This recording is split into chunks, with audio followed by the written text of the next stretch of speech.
Throughout the history of mankind, three little words have sent poets to the blank page, philosophers to the agora, and seekers to the oracles. Who am I?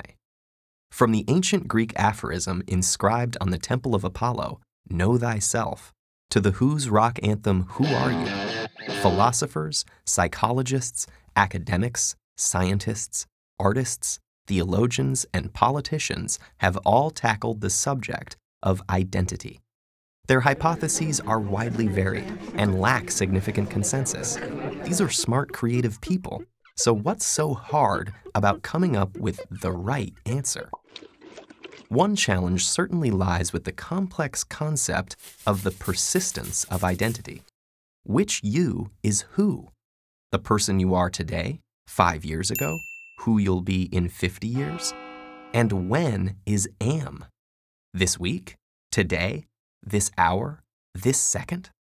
And which aspect of you is I? Are you your physical body, your thoughts and feelings, your actions? These murky waters of abstract logic are tricky to navigate, and so it's probably fitting that to demonstrate the complexity, the Greek historian Plutarch used the story of a ship. How are you I?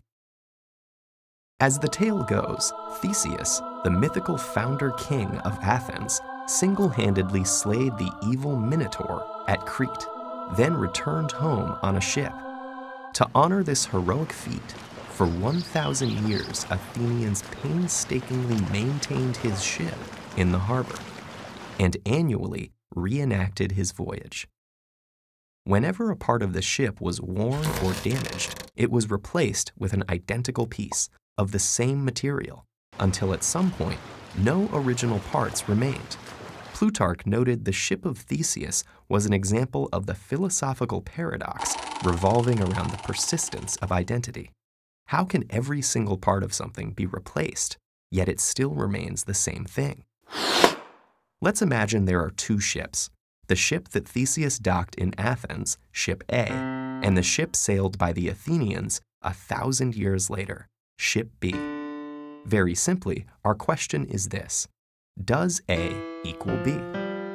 Some would say that for 1,000 years there has been only one ship of Theseus, and because the changes made to it happened gradually, it never at any point in time stopped being the legendary ship. Though they have absolutely no parts in common, the two ships are numerically identical, meaning one and the same, so A equals B.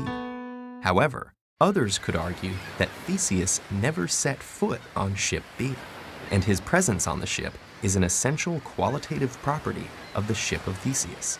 It cannot survive without him. So, though the two ships are numerically identical, they are not qualitatively identical. Thus, A does not equal B. But what happens when we consider this twist? What if, as each piece of the original ship was cast off, somebody collected them all and rebuilt the entire original ship? When it was finished, undeniably, two physical ships would exist, the one that's docked in Athens and the one in some guy's backyard. Each could lay claim to the title, the Ship of Theseus, but only one could actually be the real thing. So which one is it? And more importantly, what does this have to do with you? Like the ship of Theseus, you are a collection of constantly changing parts. Your physical body, mind, emotions, circumstances, and even your quirks, always changing, but still, in an amazing and sometimes illogical way, you stay the same too. This is one of the reasons that the question, who am I, is so complex. And in order to answer it, like so many great minds before you, you must be willing to dive into the bottomless ocean of philosophical paradox.